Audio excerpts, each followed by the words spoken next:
Ahmedabad municipal કોર્પોરેશનના light ખાતામાં અંધેરાજની ફરિયાદ નોંધાવવામાં આવી છે। વિપક્ષ નેતા શહેજાદ ખાને ફરિયાદ કરી છે।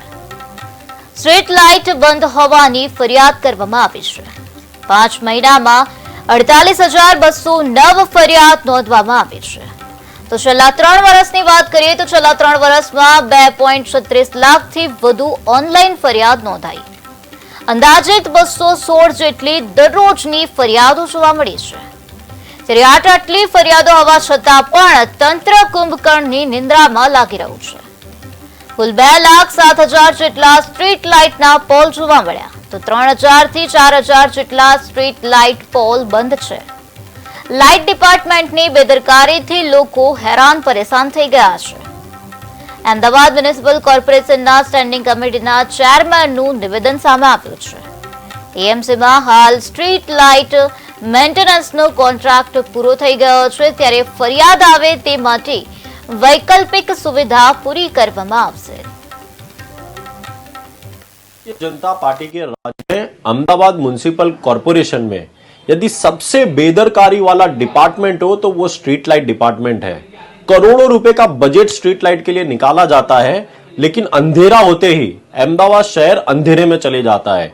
यानी कि जितनी भी स्ट्रीट लाइट है वो मैक्सिमम वो बंद हालत में पाई जाती है और उसका मेंटेनेंस नहीं होता। आज कांग्रेस पार्टी आपके सामने कुछ ऐसे ही चौंकाने वाले आंकड़े लेकर आई है। पिछले 5 महीने में स्ट्रीट लाइट डिपार्टमेंट में स्ट्रीट लाइट बंद होने की 48,209 कंप्लेन आई हुई है। वही पिछले 3 वर्षों में 2,36,000 कंप्लेन अहमदाबाद शहर की जनता ने स्ट्रीट लाइट बंद होने की गई है। यानी कि अंदाजित 200 से अधिक फरियाद स्ट्रीट लाइट डिपार्टमेंट में जनता द्वारा की जाती है।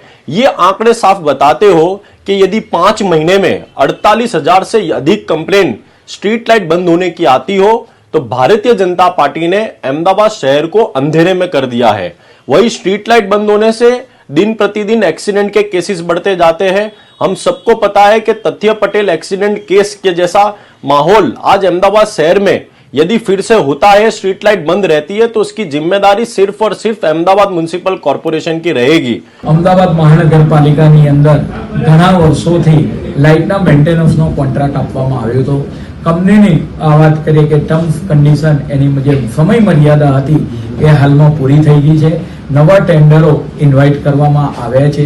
જ્યાં પણ કોઈ તકલીફ ઊભી થાય ત્યાં ઇલેક્ટ્રિક ખાતાના માણસો દ્વારા અથવા તો એ કમ્પ્લેન સોલ્વ કરવાનો પ્રયત્ન કરવામાં આવે છે। 155-303 પર અમને જે પણ કમ્પ્લેન મળે એનું નિરાકરણ કરવામાં આવતું હોય છે। ઘણીવાર મારા દ્વારા જ આની જે ફરિયાદ કરવામાં આવી હતી તરત જ 2-3 દિવસથી જે રહેતી લાઇટ બંધ હતી તાત્કાલિક એ શરૂ કરી દેવામાં આવી હતી। આમ નગરજનોને કોઈ પણ જાતની તકલીફ ના પડે તે માટેની પણ એક વૈકલ્પિક વ્યવસ્થા